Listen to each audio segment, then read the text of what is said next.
pasti ada plus minusnya ya. Dan ini nanti juga sangat berpengaruh gitu. Saya pernah tinggal di desa juga, di pelosok gunung gitu, di pelosok gunung di Wonosobo dulu selama 3 tahun. Nah itu juga ada beberapa karakter yang membuat saya menjadi seperti ini. Itu salah satunya memang ketika saya tinggal di Wonosobo itu. Memang luar biasa tantangannya pas tinggal di kaki gunung gitu. Dan memang nanti di sini akan disebutkan bahwa tempat tinggal, kemudian situasi lingkungan itu juga akan sangat berpengaruh gitu ya.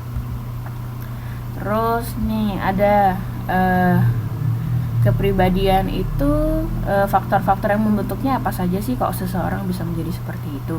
Nah ini menurut tadi yang Kunchoro Ningrat, bapak antropologi ini, disebutkan bahwa yang pertama itu unsur pengetahuan. Jadi unsur yang bersumber dari pola pikir yang rasional. Bentuknya berupa gambaran dan pandangan diri, persepsi seorang individu tentang suatu hal. Terus ada pengamatan terhadap sesuatu secara intensif dan fokus. Ada juga kreativitas untuk mengemukakan pendapat. Nah, jadi unsur-unsur pengetahuan yang di sini sangat ditekankannya itu tadi persepsi ya. Kemudian ada juga pengamatan, ada juga yang namanya konsep. Nah, itu memang menjadi salah satu membentuk sebagai pembentuk kepribadian kita. Kemudian yang kedua unsur perasaan, baik itu positif atau negatif tentang suatu kejadian ya. Kemudian unsur naluri atau dorongan untuk memenuhi berbagai kebutuhan hidup baik rohani maupun jasmani. Nah ini memang naluri untuk makan minum, mencari rasa aman dan damai itu sudah naluri ya setiap manusia. Karena kalau lapar makan, haus minum gitu. Itu cara mendapatkannya itu memang menunjukkan karakter juga gitu ya. Karena gimana seseorang memenuhi kebutuhan tersebut, caranya itu juga nanti akan menunjukkan kepribadian kita. Terus menurut Suryono Sukanto itu juga kepribadian dipengaruhi oleh proses sosialisasi yang seperti kita sudah bahas pekan lalu ya, mulai dari lahir hingga akhir hayat. Jadi bagaimana proses pendidikan dari media-media sosialisasi, ada dari keluarga, orang tua, terus kalau pernah teman-teman bermainnya gitu ya, kemudian sekolah juga, dari lingkungan kerja juga termasuk nanti media massa gitu. Ini faktor-faktor pembentuk kepribadian individu. Waalaikumsalam, selamat datang Mbak. Nggak apa-apa, langsung join ya. Oke, ini ada gambar. Nah memang ini ya, terutama kalau disebutkan di modul itu memang yang paling dekat dan paling intensif ya dalam pola pembentukan kepribadian itu adalah dari keluarga, dari orang tua gitu ya. Karena memang paling awal kan kita dididik itu adalah dari orang tua. Secara nggak sadar kan beliau-beliau itu kan mengajarkan kita bagaimana yang baik benar, terus baik atau salah gitu ya, baik atau salah, terus betul baik atau buruk, salah, benar atau salah gitu. Jadi hal-hal pokoknya banyak sekali. Kemarin juga kalau saya pas pulang ke Indonesia, saya lihat ponaan saya tuh memang jadi sangat mengamati ya, bagaimana mbak saya gitu ya, terus juga ibu saya sebagai nenek gitu ya mendidik ponaan saya ini. Nah itu sangat inilah, pokoknya dari orang-orang terdekat lah itu pola dasar pergaulan hidup itu terbentuk. Nah itu jadi makanya mungkin ada yang bilang kan kalau misalnya buah jatuh tak jauh dari pohonnya gitu kan, ada yang bilang karena orang tua, anak-anaknya tuh mirip karakternya dengan orang tua ya, karena bagaimanapun setiap hari kita melihat bagaimana orang tua kita, atau misalnya keluarga kita, kakak kita, adik, ataupun om, tante, paman, bibi, semuanya, bude, pade gitu ya. Jadi siapa yang paling sering kita bertemu, nah itu memang nanti akan ada pengaruhnya bagaimana kita bersikap ataupun nanti punya kepribadian gitu. Ini sambil ini ya teman-teman coba bayangkan, sambil memikirkan kira-kira karakter apa atau kepribadian kalian yang sangat kuat, sangat menonjol sampai sekarang ini. Kemudian coba dipikirkan juga kira-kira kenapa sih saya bisa seperti itu. Nah itu coba diingat-ingat nih, kira-kira apa sih faktor-faktor yang bisa membuat kalian seperti itu. Ini jadi teman-teman biar bisa lebih memahami ya, atau mengendapkan gitu ya informasi ataupun ilmu yang dijelaskan atau secara teoritis gitu ya tentang masalah kepribadian dan juga sosialisasi. Nah, ini selanjutnya disebutkan tentang pola sosialisasi. Nah, dari Bondul disebutkan ada 2 cara ya. Yang pertama itu cara represif, kemudian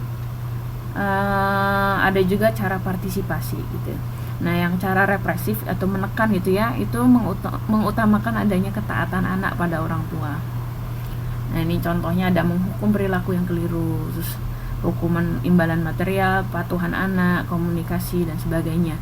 Jadi cara-cara pola gaya orang tua mendidik tuh macam-macam ya. Kemudian ada juga cara partisipasi, mengutamakan adanya partisipasi dari anak. Ada yang tentang misalnya otonomi anak, komunikasi verbal, itu salah ketik. Kemudian sosialisasi berpusat pada anak. Kemudian keluarga itu merupakan kerjasama ke arah tujuan. Nah, ini memang 2 bentuk gitu ya. Kalau misalnya buat teman-teman pribadi nih, siapa yang sudah berkeluarga, siapa yang sudah punya anak, mungkin bisa sambil mikir-mikir nih, atau buat teman-teman yang masih single seperti saya,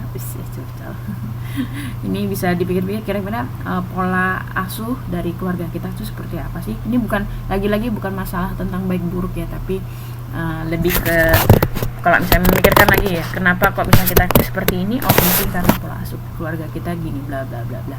Nah, itu teman-teman bisa menganalisa dengan cara seperti itu. Ini ada yang curcol juga. Masih jomblo. Waalaikumsalam Mbak Uswatun, selamat datang, langsung gabung ya. Oke. Nah, ini jadi mungkin nanti kalau misalnya kita juga berkeluarga pun bisa teman-teman pelajari juga ya, misalnya tentang cara mendidik anak itu seperti apa bla bla bla. Nah, itu dari teori-teori sosiologi ini kita bisa belajar juga ya bagaimana cara menanamkan dasar-dasar pola pergaulan, kemudian nilai-nilai dan norma-norma di situ.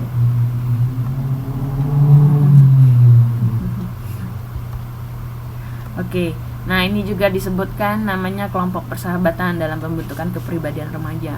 Dulu pas zaman SMP nih terutama, teman-teman masih ingat nggak? Dulu pas sama SMP ada ini nggak, teman akrab satu geng lah atau satu kelompok. Nah, itu di sini itu memang masuk ini ya, disebutkan sebagai kelompok persahabatan karena mungkin karena kesamaan tertentu kita jadi bareng sama mereka gitu, atau mungkin pas SMP SMA lah ya, masa-masa remaja itu coba diingat-ingat teman akrabnya siapa aja, karakternya kenapa. Nah, itu karena masa-masa SMP SMA itu memang sedang pencarian ya. Nah, makanya secara nggak langsung juga mungkin teman-teman yang ada di kelompok kita, di geng kita tadi, itu juga akan berpengaruh di karakter kita. Misalnya ada teman yang ginilah.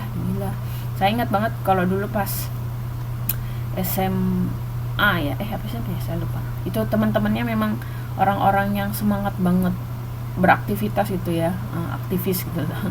Jadi ikut ini, ikut itu. Nah, itu saya ketularan juga, senang jadi ikut-ikutan ini itu. Pas SMA ikut ekstrakurikuler tuh banyak banget sampai sampai sekolahnya malah sekolahnya jadi ekstrakurikuler. Jadi sekolah yang utama adalah ekstrakurikuler. Ini saking senangnya beraktivitas gitu. Nah, ini jadi masalah geng-gengan itu bukan mesti ini ya, pasti ada satu kesamaan. Nah, masalah kesamaannya itu faktornya juga berbeda-beda gitu. Jadi bukan masalah ekonomi saja, dan juga jumlah sebenarnya juga nggak terlalu ini ya, nggak terlalu harus jumlahnya berapa atau besar gitu juga enggak. Tapi biasanya ada koncoan banget lah atau temenan banget. Nah, itu kelompok itu kan paling nggak lebih dari satu udah disebut kelompok ya. Nah, itu bisa dikatakan seperti itu. Misalnya siapa sih teman paling akrab kalian, dan itu karakter kalian yang bisa sampai sekarang ini yang kira-kira dipengaruhi oleh teman akrab tadi seperti apa, terutama masa-masa remaja. Nah itu memang ini ya sangat berpengaruh. Nah di sini kenapa sih kok bisa ada kecenderungan ya ketika masa remaja untuk berkelompok?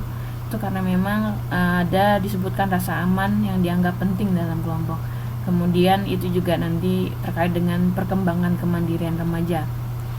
Terus biasanya suka curhat-curhat nih, mungkin sampai sekarang masih ya, dengan teman akrabnya. Itu nanti kalau remaja ingin menyalurkan rasa kecewa, takut, khawatir, gembira, semua emosi-emosi itu bisa ini ya, bisa disalurkan gitu ya, curcol-curcolannya dengan teman-teman kelompok tadi gitu.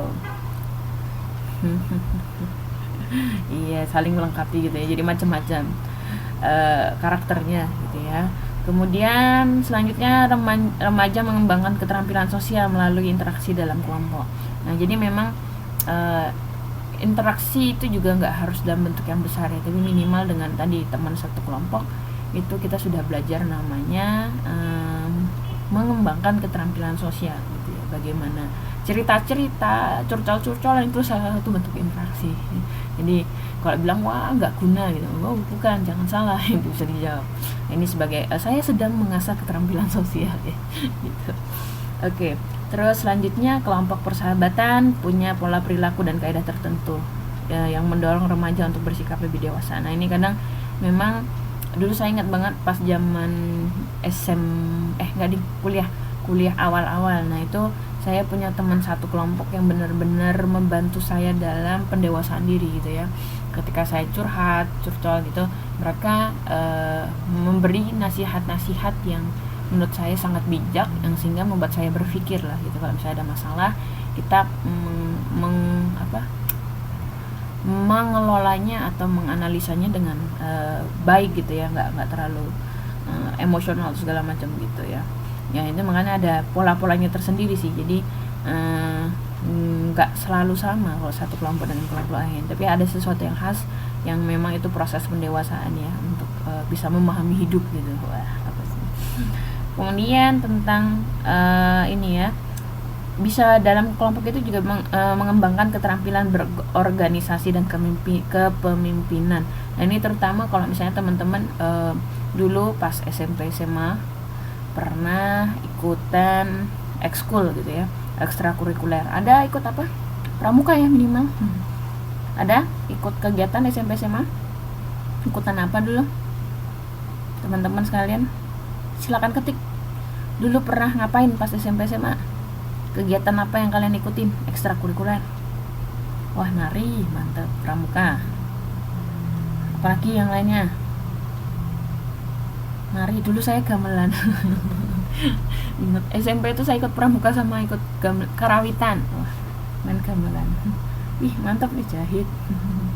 PMI, wah macam-macam ya. Terus saya SMA itu saya ikut ekskul ini, olahraga bela diri. Wah. Itu juga ngaruh. Banyak ding, kalau SMA saya dulu ikut ekstrakurikuler banyak banget. 5 itu aja. Ada bahasa, ada olahraga, ada pramuka juga. Wih, drum band, mantep. Wah, luar biasa.